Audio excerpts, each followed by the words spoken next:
konuştuğumuz şeyin ne olduğunu biliyor musunuz? Bir Şampiyonlar Ligi şampiyonu gibi geldim. Nedir bu? O bir kek değil. Yani sadece bir kek değil. Bu Masumlar Apartmanı'nda Gülben'e yaptığım kek. Hem de portakallısından. Portakallı kek nasıl mı yapılıyor? Aynen şöyle. Derin bir kasenin içerisine 4 tane yumurta kırıyorsunuz.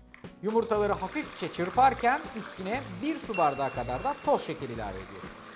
Yumurtayla toz şekeri güzelce bir araya getirdikten sonra 1 su bardağı ayçiçek yağını çırparak eklemeye devam ediyorsunuz. Ayçiçek yağını 30 saniye çırptıktan sonra sıra 1 bardak sütü eklemeye geldi.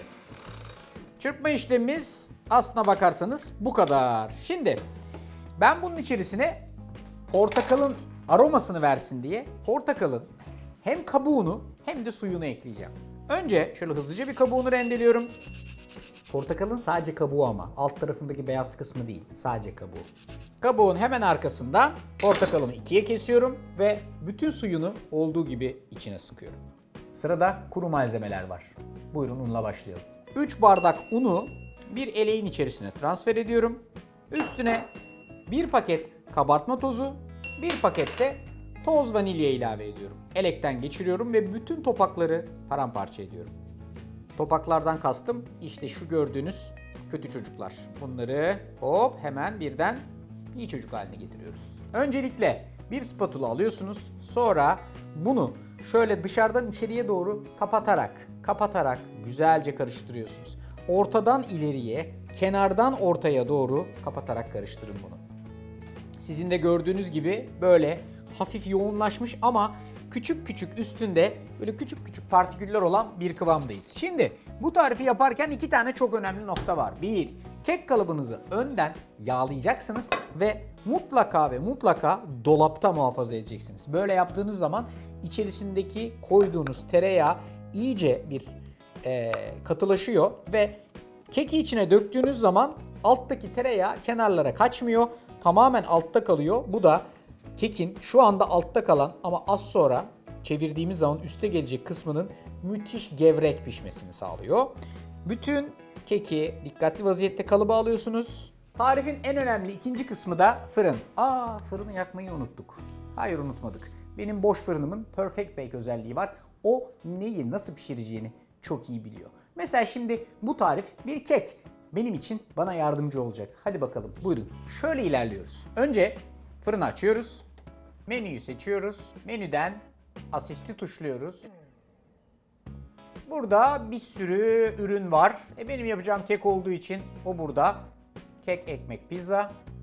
Buradan pastayı seçiyorum. Ve benim yapacağım kalıp içerisinde bir pasta olduğu için buradan kalıp içinde pasta noktasına basıyorum. Bakın burada kek, ekmek, pasta, kalıpta pasta, fırın sensörünü otomatik ayarlayacak. Bir de ipucu varmış. Neymiş ipucu bakalım. Diyor ki tel ızgara olsun, kalıpta yükseklikte 2. ayarda olsun. Bizimki 1, 2, 3. ayarda. Bak aldık tüyoyu. Bu tüyo dahilinde ilerliyoruz. Bu dakika itibariyle hazırladığım keki boş fırınıma atıyorum. Fırın hali hazırda soğuk ve o benim için gerekli ısıyı ayarlayacak. Her türlü sensörüyle kekin tam pişme derecesine kadar güzelce pişmesini sağlayacak. Piştiğinde de ben piştim beni çıkar diye uyaracak. O arada gelin biz de bunun üstü için bir ganaj yapalım. Ocağın üstüne küçük bir tencere koyuyorum. İçerisine 1 su bardağı kadar krema ilave ediyorum. Krema hafifçe ısınmaya başladı. Bu dakika itibariyle bu arkadaşı artık ocaktan alabilirim. Bak dumanlar çıkıyor. Yani içine koyduğumuz çikolatayı eritebilir kıvamda. Şunu unutmayın, çok kaynar olursa çikolatanız kesilir. O yüzden çok kaynar olmasın. Sadece içine koyduğumuz çikolatayı eritecek kadar sıcak olsun. Şu ilk dumanını bir attırın. Arkasından da üstüne 1 su bardağı kadar çikolata ekleyip karıştırın. Ondan sonra da kenara alın. Bu da sizin üst ganajınız olacak.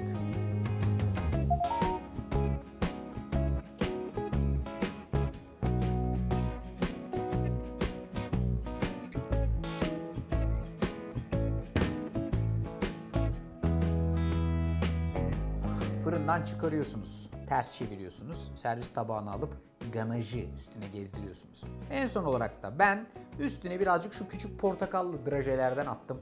Çok güzel oluyor. Hem portakal tadını arttırıyor hem görüntüsünü daha güzel yapıyor. Yemesi ise ayrı bir keyif. Bak İçi güzel güzel açılmış şöyle.